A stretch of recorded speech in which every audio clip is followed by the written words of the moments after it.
নমস্কার, কেমন আছেন সবাই? আশা করছি সকলে খুব ভালো আছেন। আজকে হচ্ছে বছরের শেষ দিন। আজকের দিনটা গেলেই কাল পড়ে যাবে নতুন বছর, তাই সকলকে জানাচ্ছি হ্যাপি নিউ ইয়ার। নতুন বছর সকলের খুব ভালো কাটুক। আজকে এই বছরের শেষ দিনে বাড়ির সকলের আবদার যে বিরিয়ানি খাবে, আর বিরিয়ানিটা হওয়া চাই একেবারে আলাদা, ভিন্ন স্বাদের। তো আজকে সেই রকমই ভিন্ন স্বাদের একেবারে আলাদা একটা বিরিয়ানি রেসিপি আপনাদের সামনে নিয়ে চলে এসেছি। আজকে বানাবো কলা পাতায় ভাপা বিরিয়ানি। এর আগে অনেক ধরনের বিরিয়ানি রেসিপি আপনাদের সঙ্গে শেয়ার করেছি, আপনাদের ভীষণ ভালো লেগেছে। তো আজকের বিরিয়ানি রেসিপিটাও কিন্তু একদম ইন্টারেস্টিং হতে চলেছে। দুর্দান্ত খেতে হয় এই বিরিয়ানিটা। কলা পাতার যে স্মেলটা সমস্ত কিন্তু এই বিরিয়ানির মধ্যে চলে আসে আর দারুণ লাগে। আর এমনিতে তো আমরা যত নামি দামি বাসনপত্র হোক না কেন, কলা পাতা খাওয়ার মজাটাই আলাদা। সব সময় দেখবেন কলা পাতাতে খেতে আমরা সকলেই ভীষণ পছন্দ করি। আর সেই রান্নায় যদি কলা পাতাতে হয় তাহলে ভাবুন জিনিসটা কতটা ইন্টারেস্টিং হতে চলেছে। আর দেখুন কথা বলতে বলতে আমাদের বুবলু সোনা ওদিকে চলে এসেছে। আমার কিছু কলা পাতা লাগবে ওই বিরিয়ানিটা বানানোর জন্য। আমাদের গাছ থেকে কলা পাতা কাটে। চলো বুবলু। হ্যাঁ, ওই দিক দিয়ে চলো, আস্তে আস্তে চলো। কলাটা পাতা আজকে বিরিয়ানি বানানোর জন্য কলা পাতাটা একদম কচি দরকার। যতটা সম্ভব কচি কচি কলা পাতা হবে ততটাই ভালো। তো আমি একদম ডগের কলা পাতাগুলো কেটে নেবো। এই দেখুন এইগুলো।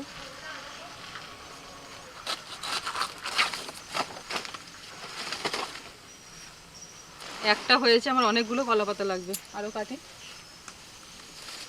এখানে একটা পেয়েছি, এটাও নিয়ে নেব। একদম ডগের কচি কলা পাতাগুলো লাগবে।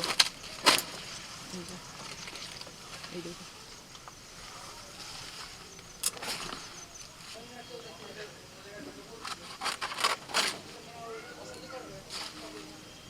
তিনটে হয়ে গেছে, আর একটা কাটলেই হয়ে যাবে।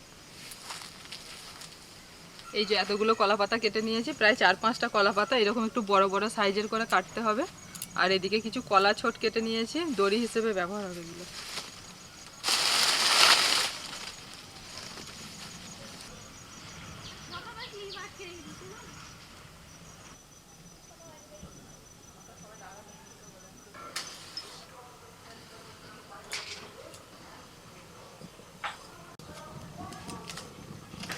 প্রেসার কুকারের মধ্যে জল দিয়ে দিয়েছি, দিয়ে দিচ্ছি লবণ।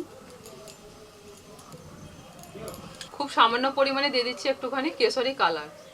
এই কেশরি কালারের জায়গায় হলুদও ব্যবহার করতে পারেন, তবে কেশরি কালারটা দিলে না আলুর একদম ভিতর পর্যন্ত যে একটা হলুদ কালার সেটা হয়ে যায়, যেটা আমরা ওই দোকানে খেলে যেটা পাই, দেখবেন আলুর ভিতর পর্যন্ত কালারটা চলে যায়। এবার এই যে আলু দিয়ে দিচ্ছি, আর আজকে আলুগুলোকে নিয়েছি গোটা গোটা।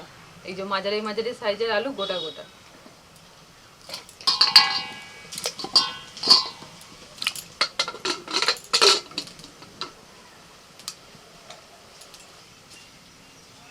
হ্যাঁ, গাড়টা দিয়ে দে, প্রচুর হাওয়া আসছে, নাহলে আজকে আর বিরিয়ানি হবে না।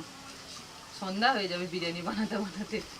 উনান ধরাচ্ছি আর হাওয়াতে নিভে যাচ্ছে। তো এই দেখুন চিকেন নিয়ে নিয়েছে। চিকেনের পিসগুলো যেরকম বিরিয়ানির জন্য নেয় বড় বড় সাইজে, সেই রকম নিয়েছি। আজকে চিকেনের পিসগুলোতে বেশি আছে লেগ পিস, আর সুন্দর সুন্দর পিস করে নিয়েছি। এই যে এই দেখুন অনেকগুলো লেগ আছে। বিরিয়ানিতে তো লেগ পিসগুলোই ভালো। তোমার জন্যই তো লেগ পিস বেশি করে নিয়েছে আজকে বাবা। তাহলে আমার দুটো। ঠিক আছে। চিকেন পরিষ্কার করে ধুয়ে একদম জলটা ঝরিয়ে রেখে দিয়েছিলাম। প্রথমে দিয়ে দিচ্ছি আদা রসুন আর কাঁচা লঙ্কা বাটা, দিয়ে দিচ্ছি লবণ দিয়ে ফেটিয়ে নেওয়া টক দই, হলুদ গুঁড়ো, জিরে গুঁড়ো, ধনে গুঁড়ো, দিচ্ছি লাল লঙ্কার গুঁড়ো। বিরিয়ানির আলু খুব বেশি সিদ্ধ করলে হবে না, অর্ধেক অর্ধেক সিদ্ধটা করতে হবে প্রেসার কুকারে, তো যাতে বেশি সিদ্ধ না হয়ে যায় তার জন্য আমি একটা সিটি ফেলেছি। এবার নামিয়ে দিচ্ছি, বসানো থাক। এদিকে কড়াটাও বসিয়ে দিলাম।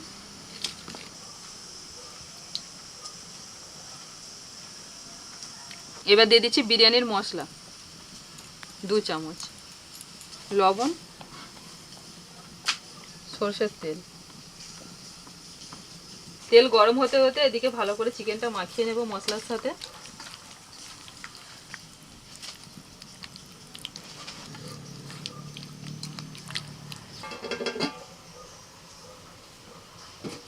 তেল গরম হয়ে গেছে, বেরেস্তার জন্য পেঁয়াজ ছেড়ে দিলাম। বাবু এই পাশে এসে বসে দেখ, এখানটা পুরো গরম হয়ে গেছে, ভালো লাগবে।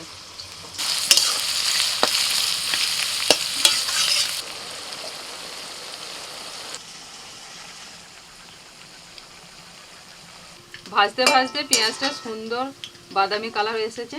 আর এই দেখুন এইরকম সময়তে কিন্তু তুলে নিতে হবে, এর থেকে বেশি ভাজলে বেরেস্তাটা তখন কালো হয়ে যাবে আর খেতেও তেঁতো লাগবে। তেলটা ভালো করে ঝরিয়ে নিচ্ছি এরকম চেপে চেপে, শুকনো ঝরঝরে বেরেস্তা হয়ে গেল।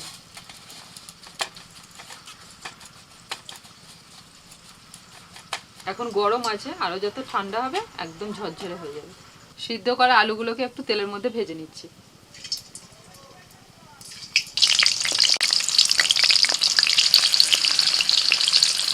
আলুগুলো তেলের মধ্যে ভেজে নিয়েছি, দেখুন সুন্দর একটা কালার এসে গেছে। এই আলু কিন্তু দোকানে ভাজেন, ওরা সিদ্ধ করেই দিয়ে দেয়। আলুটা সিদ্ধ করার পর যদি ভেজে নেওয়া হয় এর স্বাদটা কিন্তু অনেকটা বেড়ে যায়, বিরিয়ানির সঙ্গে খেতেও ভালো লাগে। তখন বিরিয়ানি খেতে খেতে যদি চিকেন শেষ হয়ে যায় তখন এই আলু দিয়ে শুধু খাওয়া যায়। আলুটা ভেজে নেওয়ার পর বেশিরভাগ তেল আমি কড়াই থেকে তুলে নিয়েছি, আর অল্প একটু তেল রেখে ওর মধ্যে ছেড়ে দিচ্ছি চিকেন।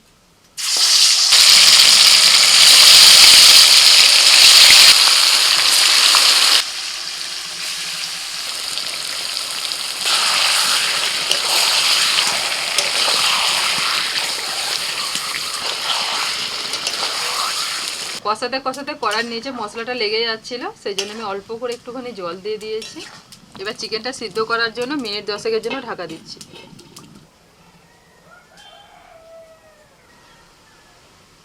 মিনিট 10 জন্য ঢাকা দিয়ে দিয়েছিলাম, ঢাকা খুলে আবারও নাড়াচাড়া করে দিচ্ছি। যে জলটা দিয়েছিলাম জলটা শুকিয়ে গেছে, আর এই যে এইরকম একটু গ্রেভি অল্প রেখেই আমি নামিয়ে নিচ্ছি। এদিকে চিকেনটাও সিদ্ধ হয়ে গেছে।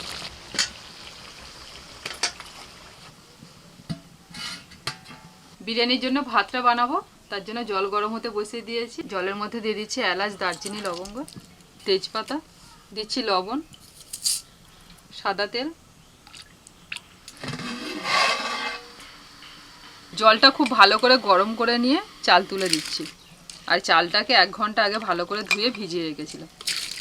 বিরিয়ানির চাল নিয়েছি 1 কেজি 250, আর চিকেনটাও আছে 1 কেজি 250, আর আলু নিয়েছি 1 কেজি। চালের মাপ অনুযায়ী চিকেন আর আলুটাও নিতে হবে।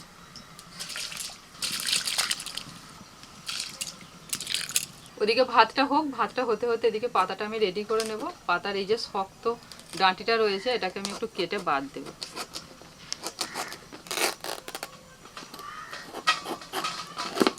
এরকম ছিদ্রযুক্ত আমি একটা ঝাঁঝরি নিয়ে নিয়েছি। এই ঝাঁঝরির পরিবর্তে এরকম ফুটো থালা নিলেও হবে, ছিদ্রযুক্ত যে থালাগুলো হয়, মানে এই ধরনের একটা জায়গা নিতে হবে ছিদ্রযুক্ত। যেরকম চাল নেবেন সেই অনুযায়ী কিন্তু এই জায়গাটা নিতে হবে। আমাদের চালের পরিমাণটা বেশি, সেই জন্য আমি বড় দেখে একটা ঝাঁঝরি নিয়েছি। এই দিক দিয়ে একটা পাতা এইভাবে দিলাম, এবার এই দিক দিয়ে একটা পাতা দিয়ে দিলাম। মোটামুটি জায়গাটা রেডি করে নিয়েছি, এখন ভাতটা হওয়ার অপেক্ষা করছি। তারপরে একেবারেই আমি সাজিয়ে দেবো সুন্দর করে। এই দেখুন ভাতটা একদম ঠিকঠাক হয়ে গেছে। তো এই অবস্থাতেই আমি ভাতটা ছেঁকে নেব। এই গরম ভাত তুলে কলা পাতার মধ্যে চালিয়ে দিচ্ছি।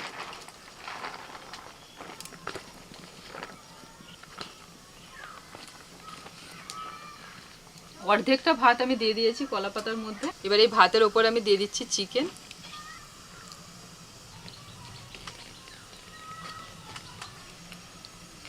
সমস্ত চিকেনের পিসগুলোকে এইভাবে সাজিয়ে দিতে হবে। এবার এই যে গ্রেভিটা দিয়ে দিতে হবে। এবার এই ভাজা আলুগুলোকে আমি দিয়ে দিচ্ছি। দিচ্ছি বেরেস্তা, বিরিয়ানি মশলা, একটু ঘি দিয়ে দিচ্ছি, গোলমরিচ গুঁড়ো। এবার একইভাবে বাকি ভাতটাকে ছেঁকে দিয়ে দেবো।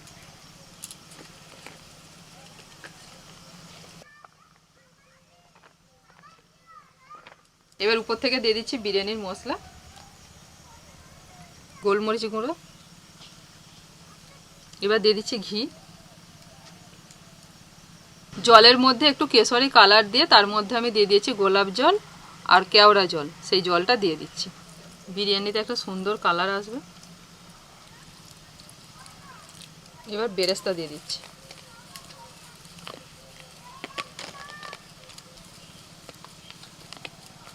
সব কিছু দেওয়া হয়ে গেছে, এবার উপর থেকে একটা পাতা নিয়ে এইভাবে ঢাকা দিয়ে দিচ্ছি। এবার সাইড থেকে পাতাটাকে এইভাবে মুড়ে ভালো করে আমি এটাকে বেঁধে দেবো। এই যে দড়ি দিয়েই রেখেছিলাম, একটা একটা দড়ি দিয়ে এইভাবে বাঁধন দিয়ে দেবো।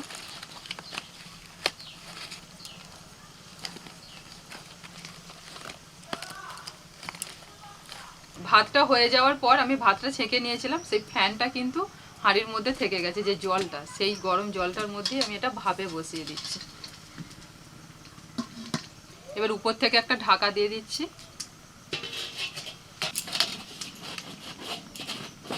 এমনি বিরিয়ানি যখন আমরা দমে বসাই 20 থেকে 25 মিনিট দম দিলেই কিন্তু বিরিয়ানি হয়ে যায়। আর এই জলের ভাপে যে এই বিরিয়ানিটা, এটাতে 40 মিনিট মতো টাইম লাগবে। এখন 40 মিনিট এই জলের ভাপে আমি দম দিয়ে নেব। 40 মিনিট হয়ে গেছে, আমি এবার নামিয়ে নেব। আর এই সময় না আঁচটা খুব জোরে রাখতে হবে, যাতে জলটা টকবক করে ফোটে আর সেই ভাপটা বেরোতে থাকে।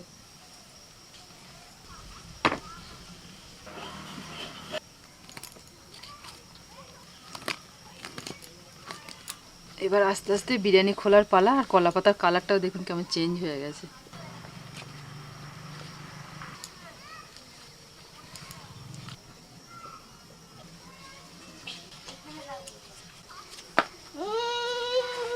বুবলু একটা দিদিকে পাতা দিয়ে আর নিজে বসে পড়েছে। বাকি দিদিটাকে কে পাতা দেবে? এটা শশা আর এটা রায়তা। আমার বুবু সোনা খাবে তো? এটা ও সরু পাতাটা নেবে। আচ্ছা আচ্ছা, এই পাতাটা কেমন ভালো দেখ, এই ভালো দেখতে। আচ্ছা এই আচ্ছা পাতাটা ছিঁড়ে ছিঁড়ে আচ্ছা আচ্ছা, ঠিক ছিঁড়ে কইতে দাও না, ছিঁড়ে ছিঁড়ে। একটুখানি আমি টেট করে দেখি তা। এটা নিয়ে তুই শশা খাস? বর্ণিতা আবার শশা খায় না। বইটা পিয়াজ খাই। আমাকে পিয়াজ দেবে না কি? আমাকে দাও। হ্যাঁ দেবো তো, এনো এনো, না টেস্ট করে দেখো।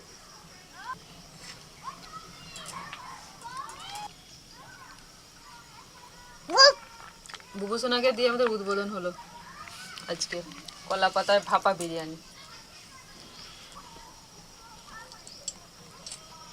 বর্ণিতার বান্ধবীকে, বর্ণিতা বলছে তানিয়া কি আগে দাও।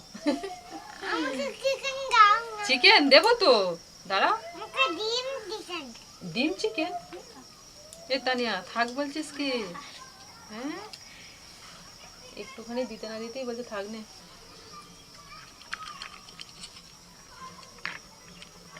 কাকিমা দারুণ সেন্ট উঠে গেছে। হ্যাঁ, মা এই কলা পাতাগুলো দিয়ে করেছিল কলা পাতায় মুড়ে আজকে ভাপা বিরিয়ানি। কেমন লাগছে বল?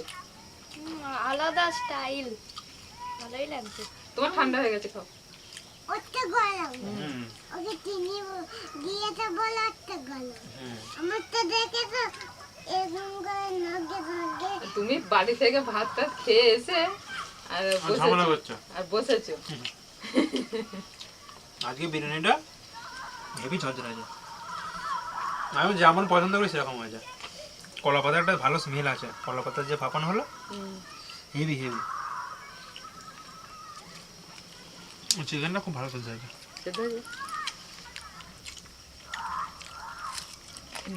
ঠিক আছে, দেখো আর গরম নেই, এবার আস্তে আস্তে খাও না। আজকে বছরের শেষেতে পুরো একদম ধামাকা করে দিলে। সেরা বিরিয়ানি একদম 2025-এর। ভালো লাগলো শুনে যে তোদের খুব ভালো লেগেছে। চিন্তা করছো কেন? এবছর যে গেলে একদম ধামাকাদার বিরিয়ানি হয়েছে বছরের শেষে, তাহলে 2026-এ আরো ধামাকাদার বিরিয়ানি খেতে পারবো। বছরের শেষটা ভালো দিয়ে শুরু আর প্রথমটা ভালো দিয়ে শুরু, তাই তো বুবু? তা আজকে বিরিয়ানি রেসিপি সকলের ভীষণই ভালো লেগেছে। আর আমি আপনাদের প্রথমেই বলেছিলাম যে এই কলা পাতায় ভাপা বিরিয়ানিটা দুর্দান্ত খেতে হয়। কলা পাতার সুগন্ধটা বিরিয়ানির মধ্যে পুরো মিশে যায়, যার জন্য খেতে দারুণ লাগে। আর আমি কিন্তু এই বিরিয়ানিতে কোনো রকম মিঠা আতর দিইনি। মিঠা আতরটা দিলে কিন্তু এই কলা পাতার যে স্মেলটা সেটা পাওয়া যাবে না, সেই জন্য ওটা বাদ দিয়ে দিয়েছি। তো আজকে এই বিরিয়ানি রেসিপি আপনাদের যদি ভালো লাগে বাড়িতে অবশ্যই ট্রাই করবেন। খুব সহজভাবে চেষ্টা করেছি আপনাদের দেখানো, আর খুব কম উপকরণ দিয়ে, দেখলেন তো খুব বেশি কিছু দিইনি। সকলে ভালো থাকবেন, সুস্থ থাকবেন, আর অবশ্যই কিন্তু বিরিয়ানিটা বাড়িতে ট্রাই করবেন।